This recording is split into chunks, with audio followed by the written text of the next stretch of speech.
Жантақтың емдік қасиетін білесіз бе? Қазір жантақтың гүлдеп жатқан кезі. Оны ауыл тұрғындары малдың қыстық азығы ретінде пайдаланатыны белгілі.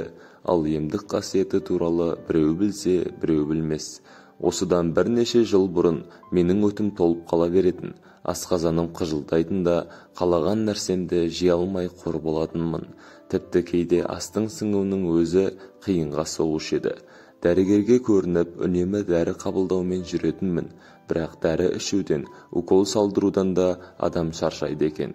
Өтім толып, аузыма ащы запыранның дәмі келіп, қиналып отырғанымда, үйге көптен бері көрмеген бір ағайынымыз келіп қалды да, мазамның болмай отырғанын кіржеген қабағымнан байқаған ол кісі, бір жерің ауырып отыр ма деп сұрады.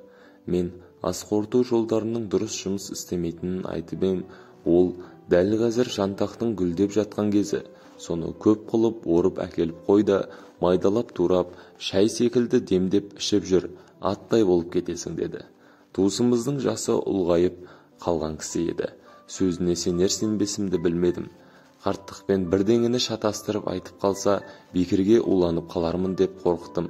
Сөйтіп ол кісіге мақұл деп бас изегенім болмаса, айтқанын орындай қойғаным жоқ. Біраз уақыттан кейін әскерде бірге болған дос жігітті көшеде кездестіріп қалдым. Қала сыртында саяжайы барын айтқан ол, мені сонда қонаққа шақырды. Бардым.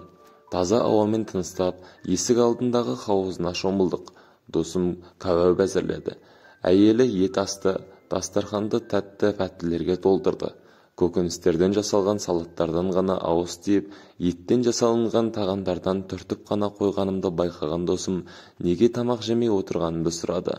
Мен ауруымды айтып едім, ол маған күле қарап, сен қорықпай жей бер, мен оны сіндіретін нәрсе табамын деді. Мен арақ құяйын деп отырған шығар деп, ондайды іше алмаймын деп сызылдым.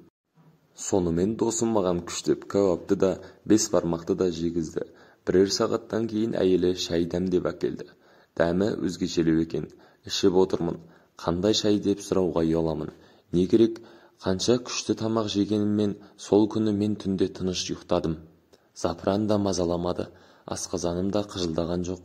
Ертесінде қайтып бара жатқанымда досым құтыға салынған бірдеңе берді. Не екенін сұрағанымда ол, бұл сені ауруыңнан айықтыратын нәрсе. Күніне осының бір шай қасығына, бір стаканға қайнаған су құйып іше бер, жақсы болып кетесің деді. Әрі қарай қазбалап сұрауға ұялып кете бердім. Үйге келген соң досым берген шөпті үзбей айға жуық уақыт іштім. Шынында да жағдайым түзеліп қалды. Бұрынғыдай мазам қашпайды. Емдік шөбім таусылған соң досыма қоңырау шалып, өткенде берген шайының таусылғанын айтып, тағы бар ма деп сұрап едім. Ол кеңкілдей күліп, соның не екенін байқамағаның ба? Кәдімгі жантақ қой.